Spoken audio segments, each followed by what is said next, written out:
What's going on, y'all? Welcome to the Triple Z Podcast. I'm your host, Isaiah Henry. We have the Indiana Pacers at the Magic. Pacers 115, Magic 119. Tough loss for the Indiana Pacers on the second night of a back-to-back. The game against the 76ers, the Pacers lost that game due to their inability to convert points at the free throw line. They had a ton of opportunities at the free throw line, and they just missed it. And in that game against Philly, they shot 66% from the free throw line. This game against the Orlando Magic, the Pacers shot 67% from the free throw line, but they also gave Paolo Banchero 22 free throw attempts. Paolo Banchero went 15 of 22 from the free throw line. So for the Pacers, if you're shooting 67% from the free throw line, but you're also giving the opposing team's best player 22 free throw attempts, that's not going to balance out. That is not a recipe for winning basketball games. It's just not. And I want to start with my notes for the Indiana Pacers. I'm starting to catch on to a small sample size for the Indiana Pacers. Like, we know this team is not great defensively. No question about that. One great offensive team. They're a juggernaut of an offense. But defensively, they're not great. 2 nights ago against the 76ers, Tyrese Halliburton had 45 points and went 12 of 15 from the free throw line. In this game against the Orlando Magic, Paolo Banchero had 50. I'll talk about Paolo Banchero a little bit later in this video. But Paolo Banchero had 50 points and went 15 of 22 from the line. Are you starting to catch what I'm, putting down? In back-to-back nights, the opposing team, best player, was able to score 45 plus points. Tyrese Maxey with 45, Paolo Banchero with 50. The Indiana Pacers, they don't have a defensive stopper. Like, you can say Nesmith and Pascal Siakam, but Nesmith isn't the type of player where Rick Carlisle is going to be like, yo, guard the opposing team's best player and shut that down. I didn't see a ton of Nesmith on Paolo Banchero in this game. Like, he had some moments, but like sooner or later, like, he got fouled out in this game. He got fouled out, meaning like he was not able to defend without fouling. And Pascal Siakam, he's not the same defender that he once was when he was with the Toronto Raptors. Not saying that he's a liability now on the Indiana Pacers, but Pascal is a decent defender. When you look at the other teams in the Eastern Conference, like the playoff contending teams in the East, they have all defensive caliber players on their roster. When you look at the New York Knicks, Mikal Bridges and OG Anunoby, the Miami Heat, Bam Adebayo, the Boston Celtics, Jaylen Brown, Jason Tatum, Derek White, Drew Holiday, the Bucks, Giannis Antetokounmpo, the Cavaliers, Evan Mobley, and Jared Allen. Who else you got? The Orlando Magic, Jalen Suggs, KCP, Franz Wagner, Jonathan Isaac, Paolo Banchero. Like, these other teams have good quality defenders on their roster. But when you look at the Pacers, they don't have that defensive identity with one player. What's also a concern for the Pacers as well, they're losing against teams that are missing their key players.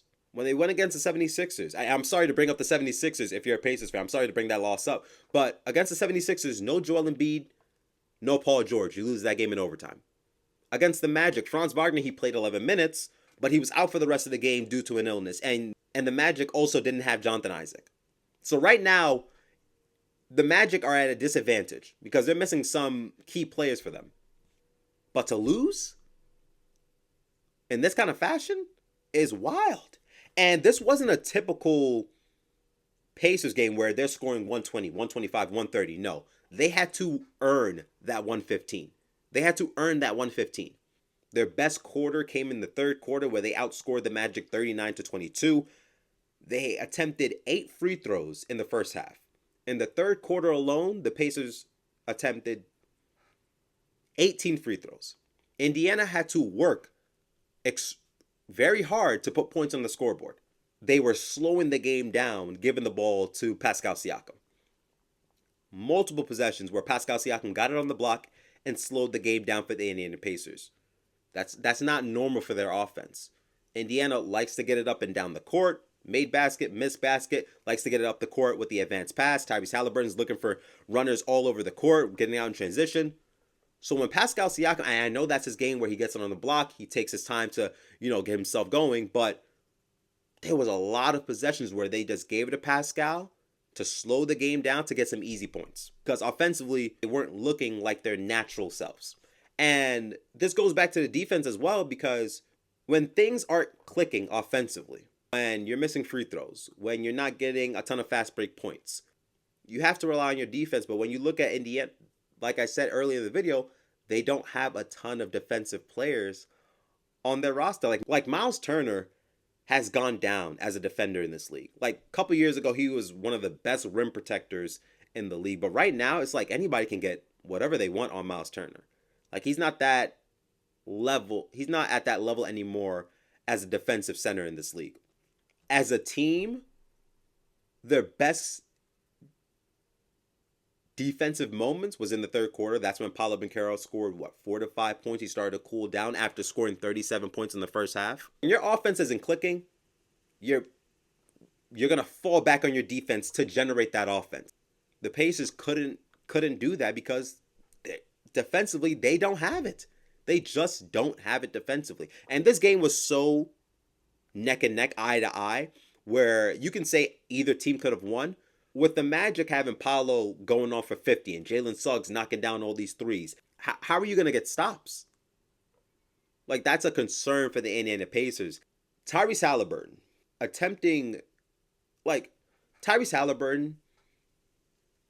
there's moments where he can be a little bit too passive with the ball, and it can hurt his team. Attempting 2 shots in the fourth quarter doesn't work. As the best player, as the franchise player, a player that made an all-star team last year, had a $40 million bonus on his contract, won a gold medal in the offseason, like, you're seen as one of the best point guards in the NBA. And there's moments where he's a little bit too passive, where he's giving up the ball, where he should have the ball and make a play for himself. I know he's not the kind of player that is score first, that he has a score first mindset. When you're that kind of player, where you're an all-star, he's an all NBA caliber player as well, you have to be a little bit selfish sometimes. 2 shots in the fourth quarter isn't going to get the job done. It's just not. And now he did hit a shot from 3 which it tied the game. But like after that, like I need a little bit more aggression from you. I need a little bit more aggression from Tyrese Halliburton. Moving on to my Magic notes.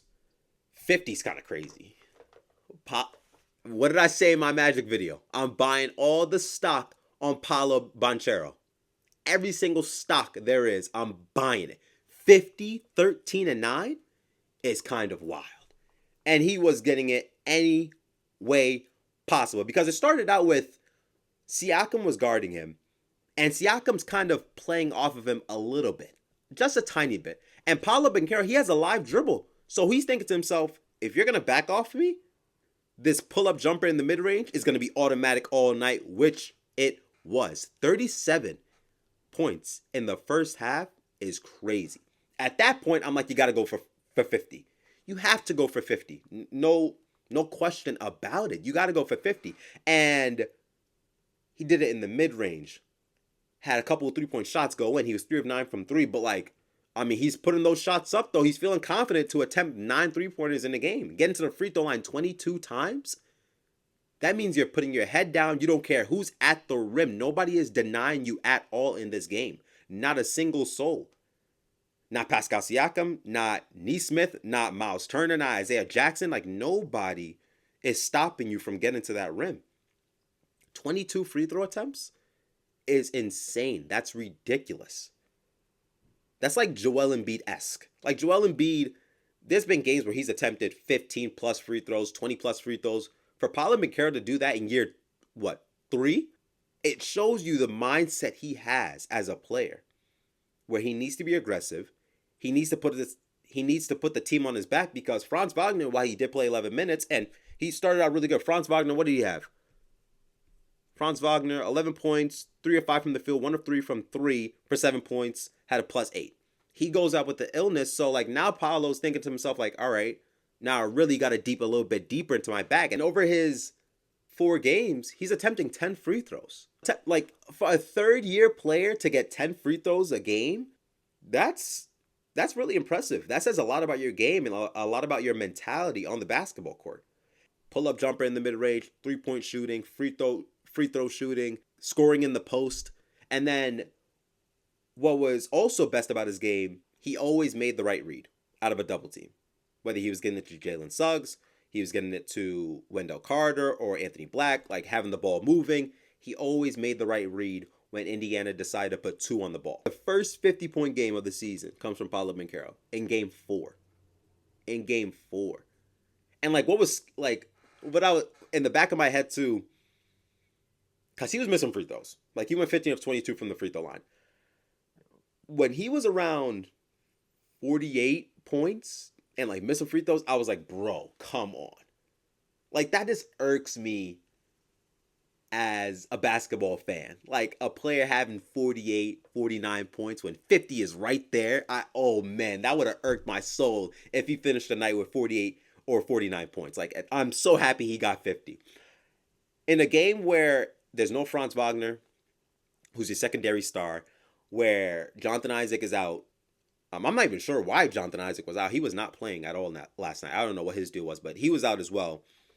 You needed other players to step up. Mo Wagner, hopefully I'm pronouncing that right. Mo Wagner off the bench, 14 points, 5 of 10 from the field.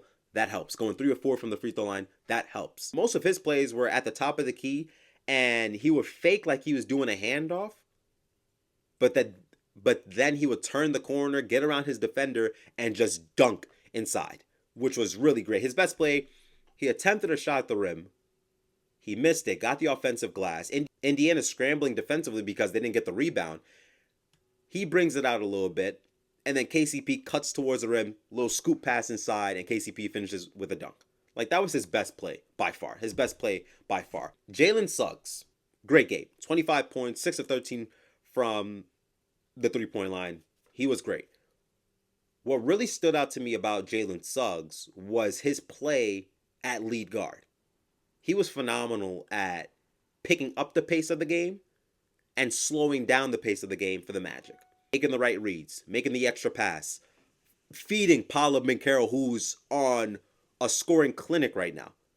Like, things like that matter. And with the Magic, a concern for them in the offseason was, all right, you got shooting, you're relying on Paolo and Franz to take it up another notch. What about the playmaking? Like, who's going to be our floor general? How are we going to make up for that absence in that role? Jalen Suggs. I mean, like, it's not like the Magic need a Chris Paul or a Tyrese Halliburton or, a LeBron James kind of floor general, kind of IQ at the point guard role. Like, you just need somebody that can read the game for what it is in that very moment at the point guard spot. And Jalen Suggs did that perfectly in this game. Like I said, he knew exactly when to push the pace and he knew exactly when to slow it down. He knew when to make the extra pass. He had 2 great passes where they were both to Anthony Black, who I'll talk about a little bit later in this video. Jalen Suggs gets the ball. He kicks it to Anthony Black. And Anthony Black makes a corner 3, and that ties the game around 5 minutes to go. That was a big shot from Anthony Black. And then Paolo Banchero, he's getting double team. He does it behind the back. He finds Jalen Suggs on the wing. Jalen Suggs does a pump fake. Defender goes by, gather himself again, but he makes the decision to pass it to Anthony Black. That's trust from Jalen Suggs to give up a shot who, at that point, Jalen Suggs is 6 of 13 from the three-point line. So if he takes that shot, everybody's fine with it.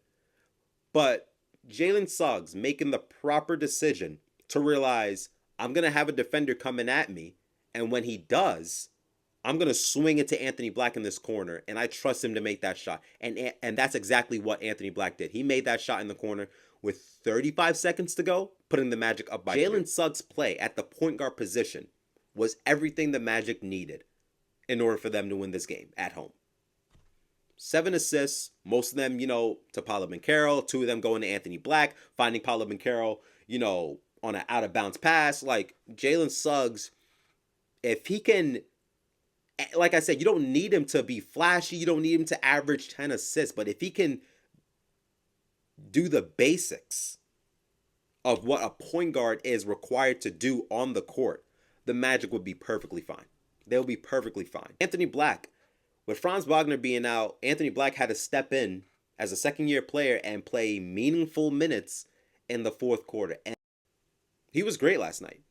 Great last night. All of his points coming in the fourth quarter, hit 2 big threes for the Orlando Magic in the corner.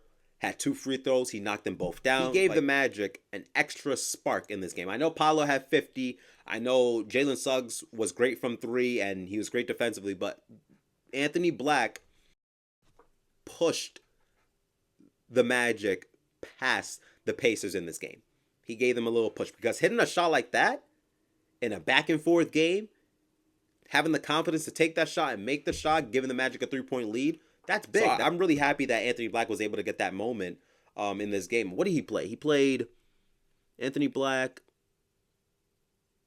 31 minutes. He played the most minutes off the bench. He played more. We saw Jet Howard get some minutes as well. He played, 8 minutes, only attempted 1 shot. But, 2 rebounds. He had a good offensive rebound that he was able to give to Paolo Banchero. Then Paolo, put the shot up and got to the free throw line. So, I like Jet Howard getting on the court as well.